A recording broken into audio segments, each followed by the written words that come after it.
Le 14 juillet, cette année, s'inscrit dans un contexte particulier.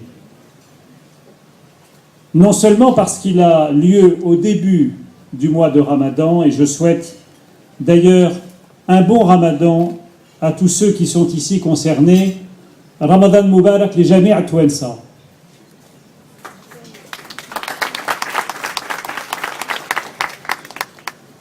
Mais surtout parce que ce 14 juillet suit de seulement quelques jours la visite d'État qu'a effectuée en Tunisie le président de la République, François Hollande.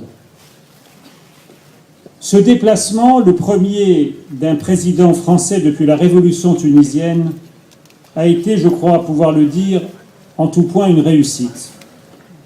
Mais je salue également celles et ceux, Tunisiens et Tunisiennes, Françaises et Français, acteurs de la vie politique, de la société civile, jeunes bacheliers, hommes et femmes d'affaires, qui ont contribué au succès des différentes étapes du séjour du président Hollande. Cette visite d'État a marqué l'engagement renouvelé de la France à l'égard de la Tunisie.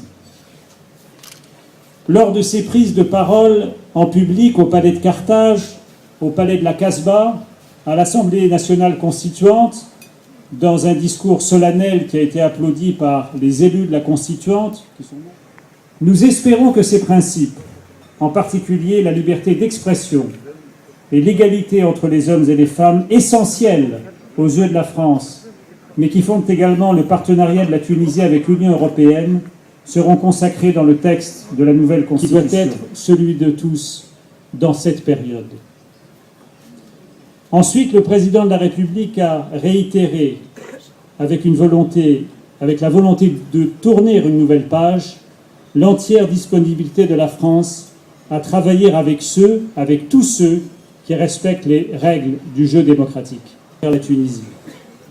L'Agence française de développement investira ainsi notamment dans la réhabilitation des quartiers de vos villes, l'alimentation en eau, la formation professionnelle, les liaisons ferroviaires et le développement agricole. En plus de cet appui, la France réalisera une opération de conversion de la dette en investissement pour la Tunisie, geste qui était espéré et attendu depuis longtemps par nos amis tunisiens. Je ne saurais terminer mon évocation de la visite présidentielle sans avoir, à mon tour, une pensée, comme l'a eu le président de la République, pour Chokri Belrhid, assassiné le 6 février dernier, pour sa femme et pour ses filles. Messieurs les députés, mesdames les conseillères à l'Assemblée des Français de l'étranger, les chers compatriotes, le président de la République a été accueilli ici en ami, mais aussi et surtout comme le président du pays qui reste le premier partenaire de la Tunisie. Ce privilège qui est le nôtre nous oblige, parce qu'elle se fait une haute idée de sa relation avec la Tunisie, parce qu'elle a confiance en son avenir, la France entend demeurer son premier partenaire et mériter cette place. La révolution tunisienne a ouvert une nouvelle page de l'histoire de ce pays qui nous est si proche.